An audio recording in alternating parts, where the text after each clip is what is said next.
Bonsoir, très heureux de vous avoir pour ce nouveau numéro de Miracles et Profils. Cette semaine, nous allons continuer à écouter le témoignage du dirigeant de notre œuvre au Cameroun, le pasteur Jean de Djewati. Le leader fondateur de la communauté missionnaire chrétienne internationale, le professeur Zacharias Tandefomoun, a dédicacé au pasteur Jean de Djewati l'art de travailler dur à cause de sa gestion rigoureuse du temps. Nous allons écouter son expérience dans la gestion du temps, dans l'art de travailler dur, dans cette émission.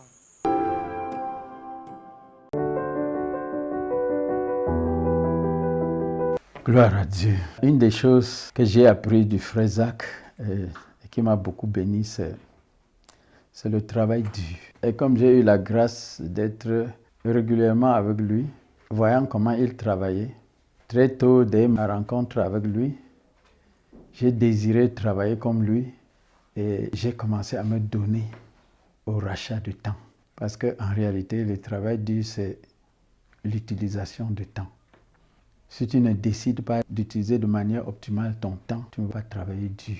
Parce que le travail dur demande que tu rachètes le temps. Donc j'ai appris du frère Zach à racheter le temps. Donc depuis plusieurs années, grâce au Seigneur, je mets beaucoup d'efforts pour m'occuper spécialement des affaires du Seigneur. En 1985, 86, 87, j'avais divisé ma journée de 24 heures en 3 sessions. Je donnais 8 heures au Seigneur, 10 heures pour mon patron, parce que je travaillais à l'époque au groupe CFAO, et le reste, c'était pour moi et ma famille. Et je donnais fidèlement 8 heures au Seigneur chaque jour, c'est-à-dire le temps que je mettais pour prier seul, pour méditer, pour lire ma Bible et pour rendre le ministère.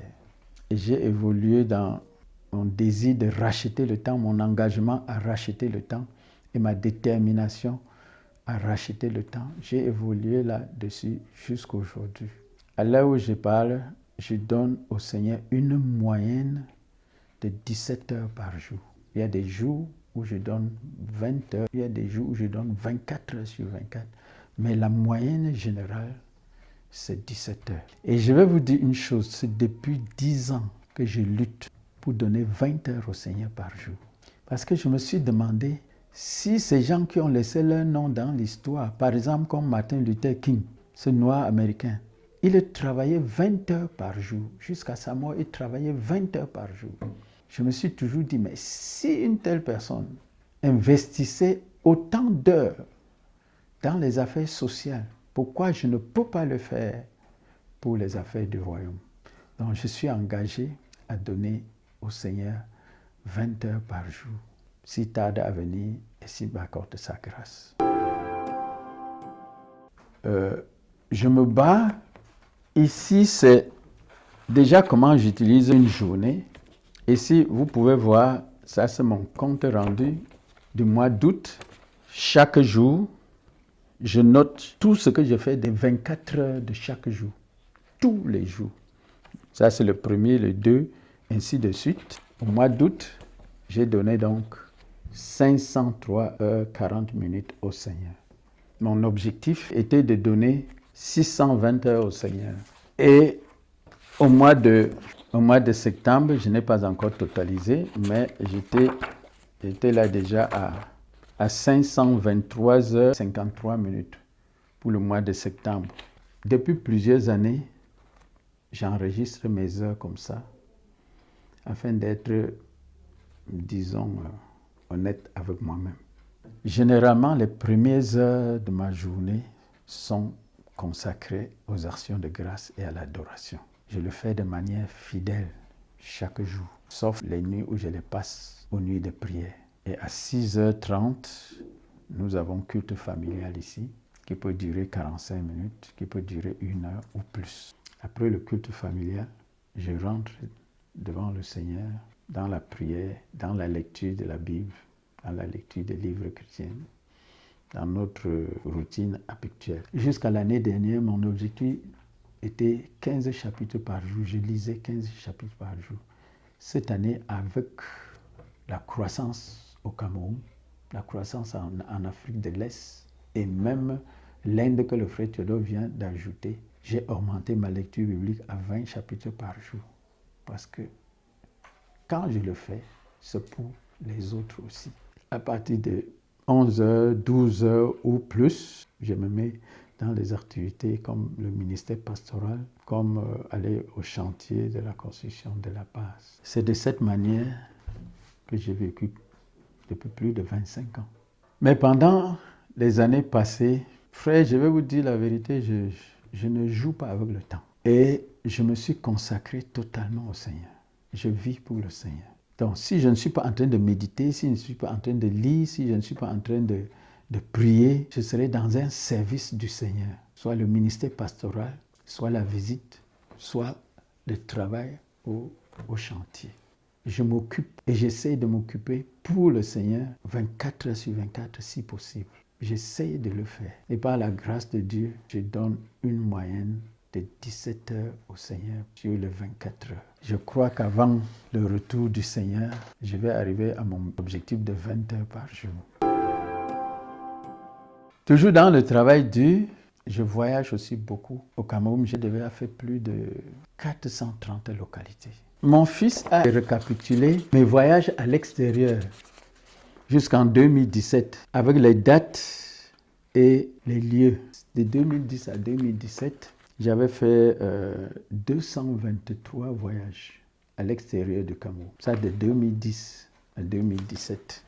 2018 n'est pas inclus. 223 voyages à l'extérieur du Cameroun. Et lorsque je voyage, frère, je ne veux pas vous mentir, lorsque je voyage, je travaille plus dur que lorsque je suis ici.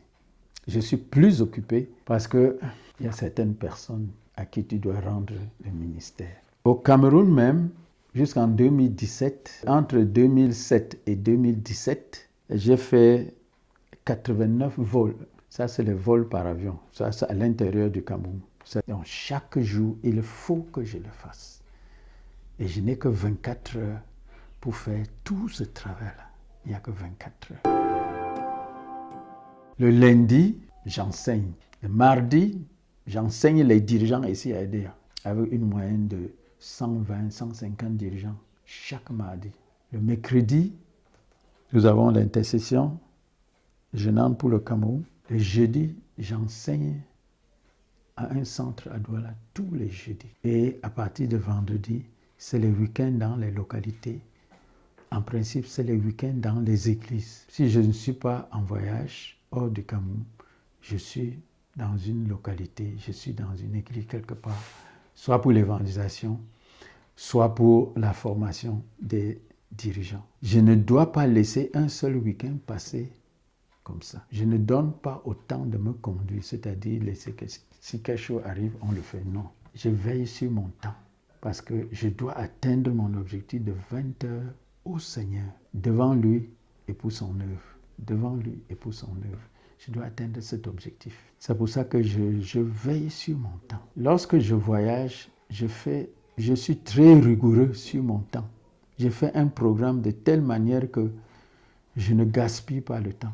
Et pour cela, j'établis mon programme de voyage de telle manière que je ne veux pas perdre un jour, je ne veux pas perdre une demi-journée, et je ne veux pas perdre ce que les autres doivent faire. Ce que les dirigeants provinciaux peuvent faire, moi je leur dis non, je ne peux pas venir pour ça. Donc je m'occupe à faire l'œuvre de Dieu et je m'occupe à me nourrir pour le peuple de Dieu. Je m'occupe en m'assurant que l'œuvre au niveau où le Seigneur m'a confié marche bien. Dans ce rachat de temps, même quand je suis à l'extérieur, quand je veux voyager à l'extérieur, je m'assure toujours que partout où je pourrais me retrouver, que je sois capable de communiquer avec les dirigeants provinciaux au Cameroun. Partout où je vais.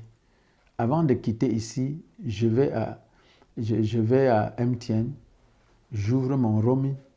Si bien que quand je suis à l'étranger, je communique très facilement avec les dirigeants provinciaux. Je veille, même étant au Cameroun, étant hors du Cameroun, je veille sur ce qui se passe ici tous les jours, ce qui se passe à EDEA tous les jours, ce qui se passe à ma famille à Douala. Je veille sur tout ce qui se passe au Cameroun. Je m'assure que les choses marchent bien au Cameroun. Je suis en contact avec les dirigeants provinciaux. Et c'est des choses qui ne peuvent pas te laisser dormir.